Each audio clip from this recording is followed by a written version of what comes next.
When you're watching the TV or listening to the radio, you don't get the impression of a peaceful world. There seems to be an increasing number of international conflicts. But at the same time, the international community seems to never have cared as much about such conflicts as it has done for the past 20 years. The United Nations, the European Union, individual states, non-governmental organizations are all engaged in a multitude of peace initiatives all over the planet. Isn't this a paradox? Does our care, the care of all these organizations, turn out to be detrimental to the solution of these conflicts?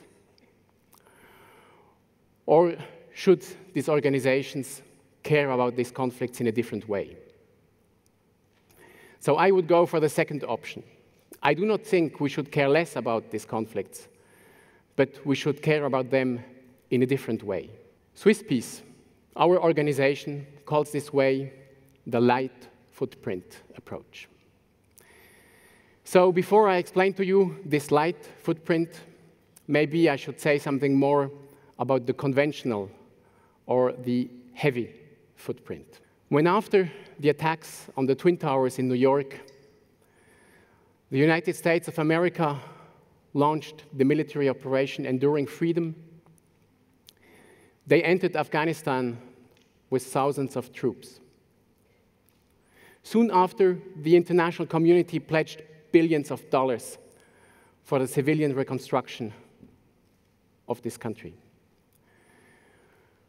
All too often, such numbers are used to underline the degree of international commitment to solve a conflict. Besides this military and economic footprint, there usually also are political ideas or political conditions tied to such engagements. Helpers are full of visions about how things should change out there in order to allow for peace to emerge.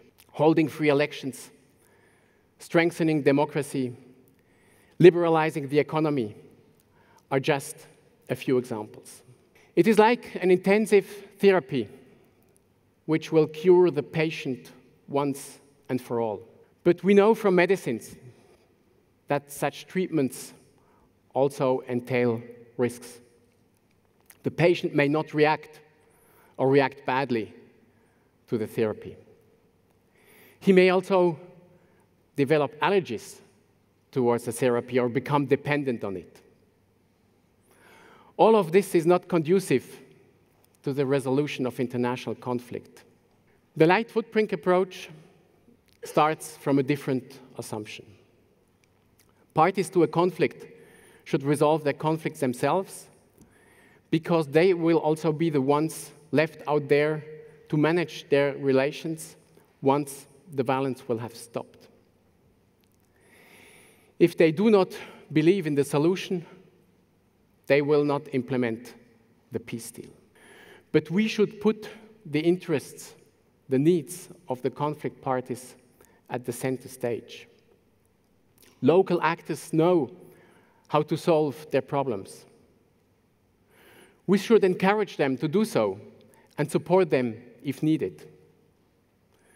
We should not export our own experiences as a model. You may already be familiar with the ecological footprint, which refers to the negative impact we have on nature. Our footprint refers to the social impact. We should support local actors implement their own visions of peace and justice and favor the means and the priorities they suggest. What does this mean concretely? Let me return to the example of Afghanistan. In early 2002, soon after the hostilities had come to a first end in Afghanistan, we launched the Afghan Civil Society Forum. It was meant to provide a space for engaged Afghan actors to link up with each other, to exchange ideas, and also to find international support. But already the concept of civil society itself prompted discussions.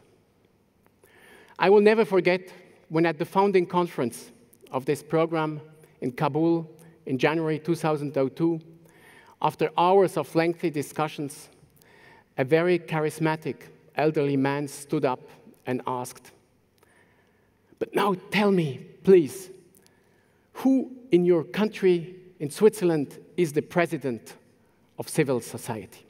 The Afghan Civil Society Forum has come a long way since then. It still exists. You may find it on the web. For over 10 years by now, it has been run by Afghans themselves and developed a tremendous number of fascinating initiatives. One of them was working with tribal elders, a group of persons usually not identified as being a part of civil society. The light footprint approach obliges the international community to listen to different visions, to different interpretations of peace and justice. This is not always easy, because we may have different understandings of peace. Already we in this room would probably agree about the positive connotation of peace, but if we would start to discuss, we would be here still for a very long time. By now, we try to establish a similar platform to the one I described for Afghanistan in Syria. It is very difficult because there are so many external actors who try to impose their agendas. Apparently, they all know what should be done there. I have to admit, the light footprint approach may be easier to follow for an organization like Swisspeace than for a state or for an international organization. We don't look for visibility in the local context. We don't need big cars or large offices. No Swisspeace flag should be planted wherever we achieve our objectives. We may succeed as facilitators or as knowledge brokers, but we want to make sure local actors remain in the driving seat. Ideally, we remain behind the scene, neither secretive nor visible. Also for this reason, I was particularly happy to present the idea of the light footprint approach to you today, here, because otherwise you might never have heard about it.